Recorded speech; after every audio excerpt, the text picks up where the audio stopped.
Hey everyone, today we're going to take a look at the Power Rangers Legacy Series Green Ranger action figure from Bandai America.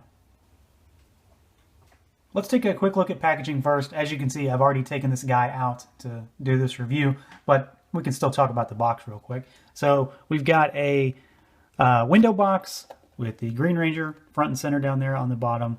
We've got another window on the left side. On the back shows the Build a Megazord feature that comes with the other 5 MMPR figures, and then on the right we've got another window. So it's a good presentation. I like the box. It's better than their blister card packaging for the 5-inch figures they've been putting out for years. So this is a welcome change. So let's get into the figure. Okay, let's take a look at the figure itself. And first off, let me say that I do like this figure. I do think he has some oddities about him though. That said, these legacy figures are far and away the best figures Bandai America has made, I don't know, in a long time. They routinely churn out a bunch of junk, in my opinion, outside of the Legacy series. So these are much better than what we're used to. So we can kind of compare them to like a Marvel Legends type figure because they're that same $20 price point. There is some weird stuff about them that I don't really like. My figure in particular has had a few issues that I've had to correct that I'll go over. But just looking at the figure, he's that more, muscular kind of American style Power Ranger. He's not the slim Sentai counterpart like you would get with the figure arts, which is okay. This is kind of what we expect with American Power Ranger figures at this point. As far as articulation goes, we've got swivel and a hinge at the neck. We've got a swivel and a hinge at the shoulder. The armor does kind of hinder this a little bit, but not too much. We've got a bicep swivel. We've got a double jointed elbow. We've got swivel at the wrist, and this is actually a different piece of plastic. So the body is molded green, and then the accents are painted. The wrist is molded white, and the accents are painted. So it's a crisper color. We've got a ball joint at the wrist, which kind of looks unsightly to me for some reason.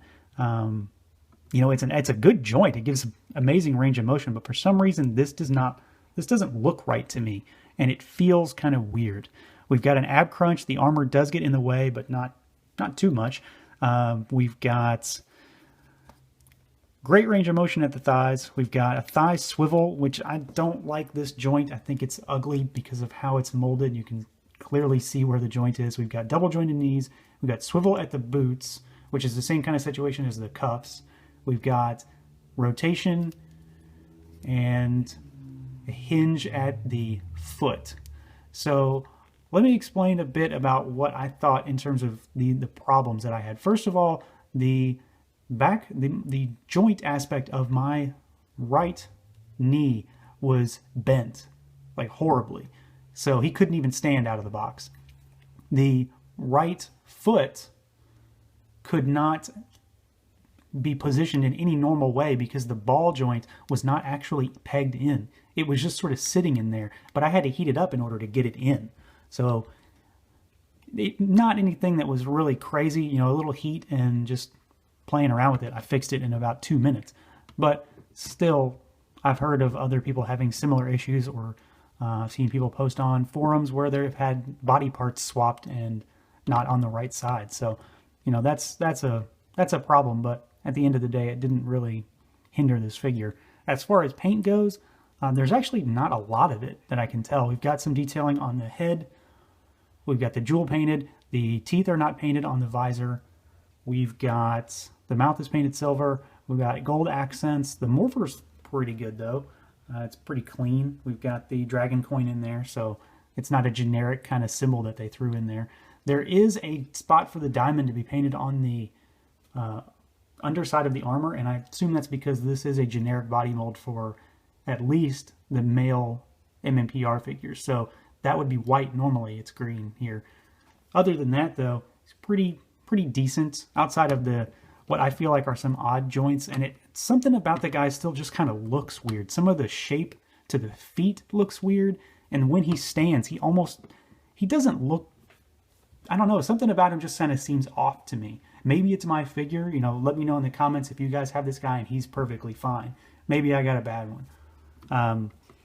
Outside of that, though, he looks good. He's definitely better than any other Green Ranger figure we've gotten in a long time. So it's a welcome addition.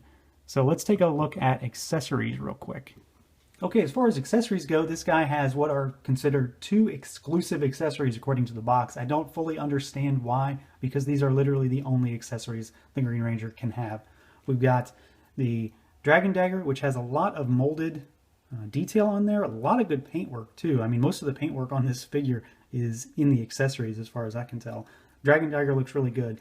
We've got this Sword of Darkness, which is pretty cool. Excellent accessory, you know, the other of the 2 weapons that the Green Ranger really has.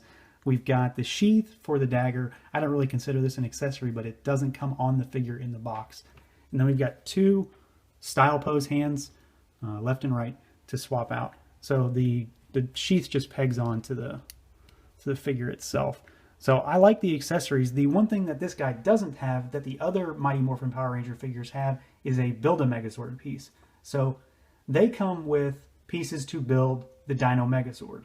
This guy comes with the quote-unquote 2 exclusive accessories. The other characters only come with their blade blasters. They don't come with their unique power sword or the axe or the lance, daggers, or the bow, for example. So those are supposedly coming later on. I don't know how they're being delivered in terms of, you know, what Bandai's going to do to release those. I have not seen a weapons pack in a retail store probably since I was a child, so I don't know how they're going to release those. Maybe an exclusive or something. They have said that they are coming though. But let's kind of wrap up and get some final thoughts on this guy. Okay, so overall, what do I think? I think this guy's pretty good. I do like the look. The attention to detail is pretty solid, and I like the accessories. I love the Dragon Dagger. I love the Sword of Darkness. They both look great. I have issues with some of the joints. I don't like the way that some of the sculpting of the joints, like the bicep swivel and the thigh swivels, sort of look like they're over top of each other. I mean, that is a trade-off to make them as posable as they are. I just think it's kind of unsightly. My figure did have issues with the knee joint and with the foot joint on the right leg. So, you know, that was an issue, but it's obviously not going to happen on every figure. So, you know, if you're looking for a solid Green Ranger figure that is not going to break the bank, because these are not going to, you know, these aren't going to take the place of my figure arts, but they are a good series of figures. So $20, you're going to be in line with Marvel Legends or Black Series in terms of pricing. So overall, pretty good figure. Not perfect, but he's a welcome addition, and certainly the best thing Bandai America has made in quite some time. So that's going to be it for this review, guys. As always, like, comment, subscribe, share, and until next time.